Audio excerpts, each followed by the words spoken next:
Hey guys, Robert here, and today I'm going to time-lapse a wallet for you made out of duct tape. It is certainly not one of my best, but you will see all the ones I made in an upcoming video. So basically, the theme of this wallet could be University of Miami wallet, because I am from Miami and I figured it'd be cool. So yeah, I'm having a little bit of trouble in the beginning. This is super sped. But basically, eventually I get on track, so I'm cutting out 4 7.5-inch pieces of orange duct tape. Wrinkles and shit gets fixed in a minute. But, anyway, so I'm going to get that, and then I'm going to get the lime green duct tape, and I'm going to start cutting that out as well. And obviously this is my first time doing this, so my camera angling is not optimal, but, whatever. So yeah, I get my 4 pieces of green. So basically, I've been making duct tape stuff for a couple months now. This is not my best wallet, and I usually cut all my strips out at 8 inches, just because I usually do end up cutting it a little too short.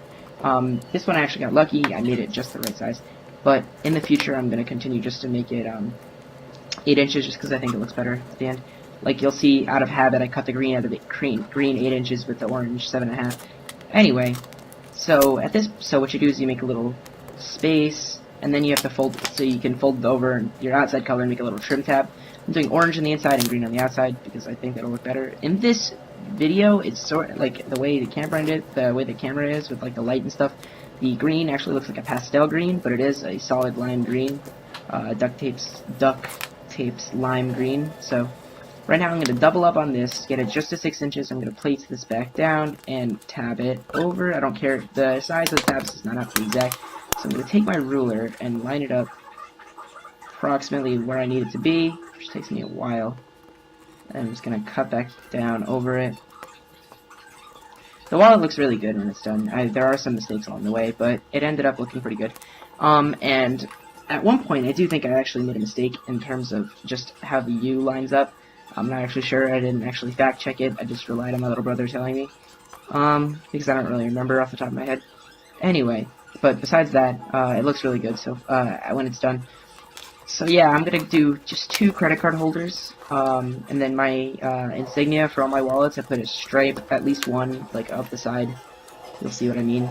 But yeah, so, right here, I think this is, like, my wallet is so slightly too short, like, and I think it's because of this right here. Like, it just kind of went in, and I had to cut out some of the ugliness. It actually folded really thinly and shit, and, like, it was really perfect. So then you just go over that with that, and what I do is, like, if you fold it in half before you tape up the sides, it'll get out a lot of the slack that makes those undesirable wrinkles you get sometimes when you fold it up and shit, and it looks really good. So you just kind of line it up, cover it up.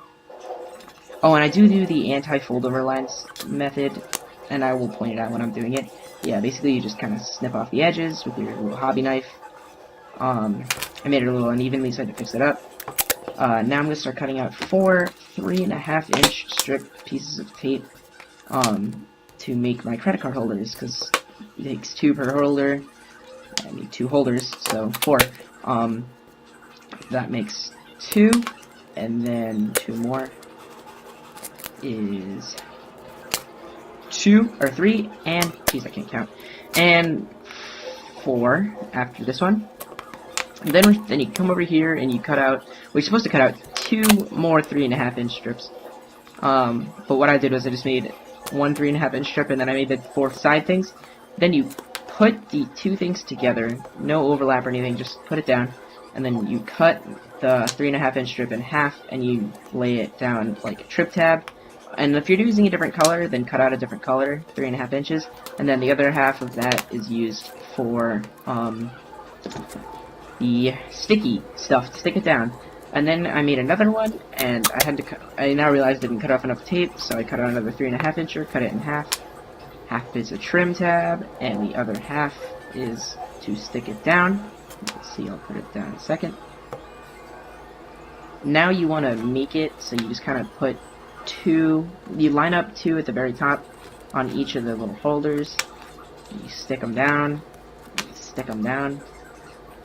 Making credit card holders, personally, is my least favorite part of the whole procedure. So I'm trying to line it up where I have exactly enough space, like, so I'm trying to make it line up really well, and I think it ended up looking, like, lined up perfectly. Like, I couldn't have moved it in any which direction without it messing up. I had a little piece stuck there, so I just cut out a little square because it was not looking good. Basically, you want to leave enough, you want to be able to see the entire tab between the two pieces, so that's kind of what I did. And now I'm going to cut out two 8-inch strips of tape. So yeah, that's more than the actual length of the wallet, and you're going to line it up on the very bottom. This is the anti-fold-over line. It covers up the fold-over lines, and you're going to do it on the top as well. Then you can just you can, if you wanted to, you can cut it off, but personally I don't like the sticky edges just hanging off, so I just folded it back over and trimmed it over. Because personally, I think that the fold-over lines don't really matter, but if you are going to care about them, only the outside really matters. Now I'm going to cut out a orange piece of tape, and you're going to see me hesitate for a minute because I'm trying to decide which side, like where I want to put the orange piece, on the right or the left. So then I then decided that I was going to put it straight up and down, like around there.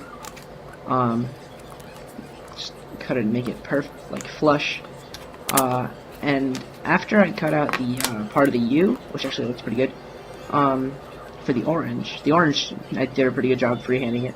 Usually I'll cut out the picture and then stencil it, but I figured it's a U, so it wouldn't be too hard. I stick it down on the opposite side, you know, just like that. And I noticed it was a little too close to the edge for my likes, so I put the orange piece, big orange piece, close to the edge, and you just kind of pick up the little part of the U and stick it down over here. Now I'm going to go back in and try and duplicate my orange piece. I realized I couldn't really do that, so I just kind of eyeballed it, and it came out almost exactamundo. Like, it's pretty crazy how similar it was. So, yeah, I'm going to do the one, and then I'm going to come back in. But yeah, this is going to be the only thing you're going to ever see me freehand completely. I just figured it's a U. I could do it myself. Made it a little shorter because it was too tall, and line it up like that. And again, if it's the wrong color direction, I still haven't fact-checked it up to now. But I'm just lining it up, and now that I look at it, I think it probably is the wrong direction. But whatever. Not really a big deal. So yeah, I got the U. And now I'm going to put in my insignia, which is just a vertical stripe, or a diagonal stripe. I usually do it on the outside, but as you see, I just put the orange thing on the outside. But I'm not exactly satisfied with just having the one stripe. So what I end up doing, oh, and then you just kind of cut out the slots for the credit card holders so they're still functional. So what I did was, instead of not putting anything on that side, what I did was I cut out a piece of tape, and then I cut it in. I realized that was too big, so I cut it into threes. I just cut a middle out, and now I'm just gonna trim that and try and make it even, but it didn't really work. So what I ended up doing was I just trimmed the other one on the right to make it smaller after placing this tiny piece. So I placed the tiny piece, and I ended up going with a double stripe, which is pretty unusual for me, but I thought it looked pretty good. I don't know. I just think the two stripes kind of goes with the idea of Miami Wallet. I just think it makes sense. So yeah, and that's basically the end. I don't do ID holders because I'm not exactly particularly fond of doing that. So I roll it to keep it flat again. I'm just showing it off. Credit card holder, inside, done. Thanks for watching, goodbye.